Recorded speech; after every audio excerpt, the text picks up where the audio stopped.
এখনো এমন কবর আছে, বুখারা সামারকান্দ সফর করে আসেন, উজবেকিস্তানে এখনো এমন কবর আছে যেই কবরে মুহাম্মদ নাম না হইলে দাফন করা যায় না। 1 লাখ হাদিস মুখস্থ না থাকলে মাইয়িতরে কবরের স্থানের ভিতরে ঢুকতে দেন। গুরুস্থানের ভেতরে 1700 মাইয়িত ঘুমায় রয়েছে। ইমাম বুখারীর 17 জন উস্তাদ ওই গুরুস্থানে আছে। এদের সবার নামও মুহাম্মদ, আর সবাই 1 লাখ হাদিসের হাফেজ, সব এক গুরুস্থানে ঘুমায় রয়েছে। সাহেবে হেদায়ার মতো মানুষ, হেদায়া যিনি লিখেছেন, যার লাখ লাখ হাদিস মুখস্থ ছিল, এই গুরুস্থানে জায়গা পায় নাই। কেন? ওনার নাম মুহাম্মদ না। তুমি আউট, নাম মিলে না। হাদিস মুখস্থ থাকবে, নাম মিলে না। আর আমাদের তো নাম তো মিলে নাই, কামও মিলে না, চিন্তাধারাও মিলে না। সব পশ্চিমাদের দালাল, পশ্চিমাদের দোসর হয়ে চলাফেরা করে। মরার সময় যায় মুসলমানের কবরস্থানে যায় ঘুমা। এত সোজা? বিসমিল্লাহি ওয়ালা মিল্লাতি রাসূলিল্লাহ, এত সোজা? রাগ হওয়ার কিছু নাই। এই জন্য নিজেদের মরণ ভালো কামনা করা চাই। কি ঠিক কিনা জোরে আওয়াজ করে বলেন। বুঝে আসে তো? বুঝে আসেনি কিছু? কপাল ভালো এদেশের মুসলমানদের যে এদেশের আলেমরা আলাদা গুরুস্থানে শয় না, আলেমরাও পাবলিক গুরুস্থানে শয়, হাফেজদের কবর পাবলিক গুরুস্থানে হয়।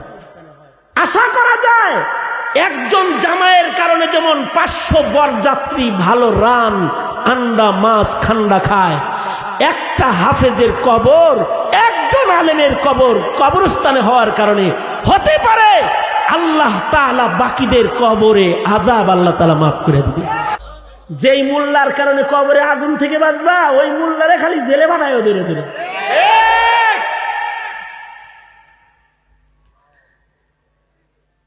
এ কারণে হযরত উমর দোয়া করতেন, এটা তো হযরত ঈসা নবীর দোয়া, ওয়াসসালামু আলাইয়া ইয়াউমা উলিদতু ওয়া ইয়াউমা আমুতু ওয়া ইয়াউমা উবআসু হাইয়া। হযরত উমর দোয়া করতেন, আল্লাহুম্মা রযুকনি শাহাদাতান ফি সাবিলিক ওয়াজআল মাউতি ফি বালাদি রাসূলিক। ওগো আল্লাহ, আমাকে তুমি মদিনায় মরণ দান করো, যেন নবীর শহরে ঘুমাইতে পারি। কারণ নবীর কবর যেখানে আছে, আশপাশের কবরে আশা করা যায় আল্লাহ আগুন দিবে না। আল্লাহু আকবার বলেন, আল্লাহু আকবার বলেন। আশ্চর্য নসিব হযরত উমরের, কারণ ওনার দোয়া কবুল হয়ে গেছে। নামাজ পড়াইতেছে, দুশমনে যায় পেটে ছুরি মারছে, খাদ্য থলি কেটে গেছে।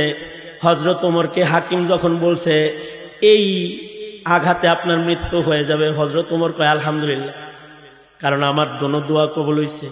আমি শহীদ মত চাইছি, মদিনায় মরণ চাইছি, আমার মদিনায় মরণ হইতেছে। এবার হযরত উমরের ধান্দা হইল, খালি মদিনায় কবর হইলে তো হয় না, কবরটা আর একটু ভালো জায়গায় নেওয়া যায়নি। নিজের ছেলেরে ডেকে বলে, আব্দুল্লাহ রে, যা আয়েশা সিদ্দিকার ঘরে একটু যা উম্মুল মুমিনিন রে বল, রসুলের ঘরের ভেতরে একটা কবরের জায়গা ফাঁকা আছে, যেই কবরের জায়গাটা আয়েশা সিদ্দিকা নিজের জন্য রাখছে। আয়েশা সিদ্দিকাকে একটু বল, আমিরুল মুমিনিন হযরত ওমর নবীর পায়ের কাছে একটু শোয়ার শখ হয়েছে, আপনি যদি আপনার কবরের জায়গাটা ছাইরা দেন, তাইলে বাবা আল্লাহর রসুলের পায়ের কাছে ঘুমানোর নিয়ত করছে, যদি আপনি সুযোগ দেন তাহলে সেখানে শুইতে চায়, আপনি কি কবুল করবেন? হযরত আয়েশা বলে, উমর শুইতে চাইছে, উমর রে তো ওই জায়গাটায় মানায়। আল্লাহু আকবার বলেন। উমরকে এ জায়গায় মানায়, কারণ উমরের তো অনেক গুণ। উমরের একটা গুণ হলো আসাদুহুম ফি আমরিল্লাহি ওমর, উমর আল্লাহর কামে শক্ত, আর আমরা হলো দুনিয়ার কামে শক্ত, গুনার কামে শক্ত। উমর হইলো ইবাদতে শক্ত। আওয়াজ করে বলেন, আওয়াজ করে বলেন, আওয়াজ করে বলেন। ফারুক বাইনাল হক ওয়াল বাতিল, লাউ কানা বাদি নবিয়্যুন লাকানা উমর, আমার পরে কেউ নবী হইলে উমর নবী হইত। আল্লাহর রসুল বলেন সব নবীর একজন করে মুহাদ্দাস আছে। আল্লাহর রসুল বলেন মুহাদ্দাসি উমর, আল্লাহর রাসূল বলেন সব নবীর একজন মুহাদ্দাস আছে। মুহাদ্দাস কাকে বলে?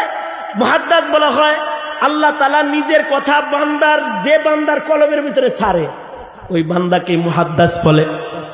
হযরত ওমরের কলবে আল্লাহ নিজের কথা ছাড়ে, এ কারণে আল্লাহর রাসূল বলেন মুহাদ্দাসি ওমর, আমার মুহাদ্দাস হলো ওমর।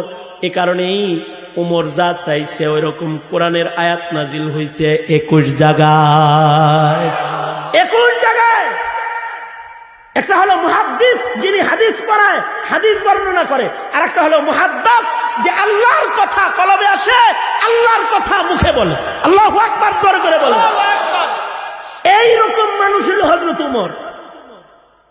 এমনকি হযরত ওমরের বসিরত এত বেশি, বুখারী, মুসলিম, আবু দাউদ, তিরমিজির হাদিস যারা বর্ণনা করছে, ওমরের চোখের পাওয়ারও তারাই বর্ণনা করছে। ওমর তো এমন, মদিনায় যে যা স্বপ্ন দেখে, ওমর ভালো স্বপ্ন হইলে ওমর হেডাও দেখে। এমনকি আব্দুল্লাহ বিন যায়েদ বিন আব্দুর রব্বি আজান স্বপ্নে দেখছে, দেখে কয় আল্লাহর নবী এগুলা পাইছি এমনি এমনি এমনি, বিস্তারিত বিবরণ আছে। তা আল্লাহর রাসূল বেলালকে ডেকে বললেন এগুলা আজকের থেকে আজান, কিয়ামত পর্যন্ত এমনি নামাজে ডাকা হবে। যখন আজান সেট আপ হয়ে গেছে আর আব্দুল্লাহ বিন যায়েদ বিন আব্দুর রব্বির নাম লেখা হয়ে গেছে, যে অমুকের স্বপ্নের কারণে অমুককে ইতিহাসের পাতায় লেখা হলো, তার স্বপ্নের মাধ্যমে এই কালিমাতগুলো পাওয়া গেল, এগুলো সে পেয়েছে, এগুলো রুইয়াতুকা সাদিকান সালিহান। আল্লাহর রাসূল বলেন এগুলো সত্য স্বপ্ন, ফেরেশতায় শিখাইছে, কিয়ামত পর্যন্ত এইগুলা দিয়েই নামাজে ডাকা হবে। হযরত ওমর বসে চুপ করে শুনতেছে। যখন সব কাম শেষ, দস্তখত সিল চপ্পর শেষ, তখন কয় আমি তো এগুলো অনেক আগে থেকে দেখি। আল্লাহর রাসূল বললেন তো আগে কইলা না কেন?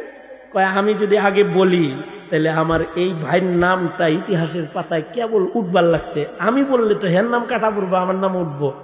আমি চাইলাম ইতিহাসের এই জায়গাটায় আমার একটা ভাইয়ের নাম আসুক, এই জন্য আমি চুপ করে সব শুনতেছিলাম।